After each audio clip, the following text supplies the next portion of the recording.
এখন আজকের মিডিয়া ইসলামকে কালিমা লিপ্ত করতে চায়, কিন্তু যদি এমন কেউ থাকে যে ইসলামের ছবি পরিষ্কার করছে, তারা তাকে নিষিদ্ধ করতে চায়। আসুন সংলাপ করি। তাহলে বোন, নিরপরাধ মানুষ হত্যার ব্যাপারে যেই এটা করুক না কেন তার নিন্দা জানানো উচিত, কিন্তু মিডিয়াকে অনুসরণ করবেন না। আজকের মিডিয়া পৃথিবীর সবচেয়ে শক্তিশালী অস্ত্র।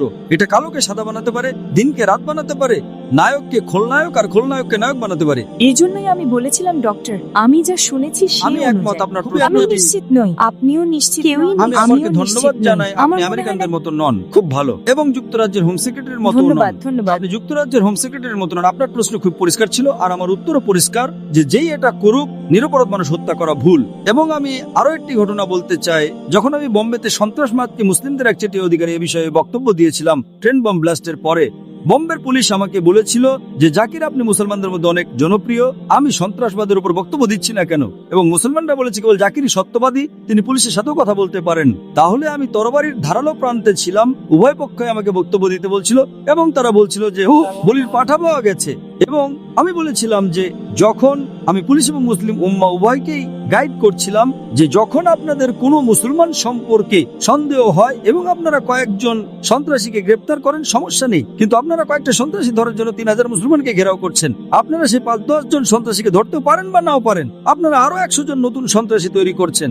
যদি আপনাদের সত্যি কিছু মুসলমানের ব্যাপারে সন্দেহ এবং প্রমাণ থাকে, তাকে ধরেন, সে সহযোগিতা করবে। কিন্তু গণহারে আপনারা মুসলিম যুবকদের ধরছেন। আর কয়েক বছর আগে, 2000-এর শুরুর দিকে গুজরাটে মুসলমানদের গণহত্যা হয়েছিল, হাজার হাজার মুসলমানকে হত্যা করা হয়েছিল, হাজার হাজার মুসলিম নারীকে ধর্ষিত করা হয়েছিল।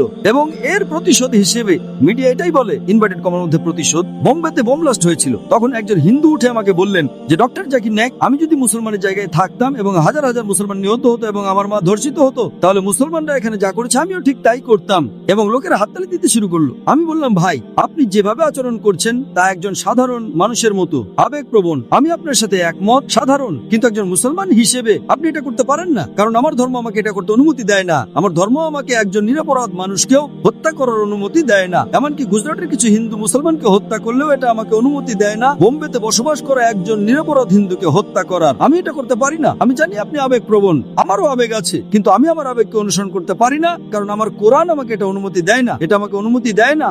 যদি আমি গুজরাটের অপরাধীকে পারি, তাহলে তাকে আইনের হাতে তুলে দিই, তাহলে শাস্তি দিই, সমস্যা নেই। কিন্তু প্রতিশোধ হিসেবে বোম্বেতে নিরপরাধ একজন মানুষকে হত্যা করা, কল্পনা করেন যে নিরপরাধ ব্যক্তিকে হত্যা করা হলো, তার পরিবার 100% সবসময় ইসলামের শত্রু থাকবে। আমি এখানে শান্তি ছড়াতে এসেছি, তাই ইসলামে আপনি আবেগপ্রবণ হয়ে সৃষ্টিকর্তার আইনের বিরুদ্ধে যেতে পারেন না। সৃষ্টিকর্তার আইন খুবই স্পষ্ট যে আপনি নিরপরাধ মানুষকে হত্যা করতে পারেন না।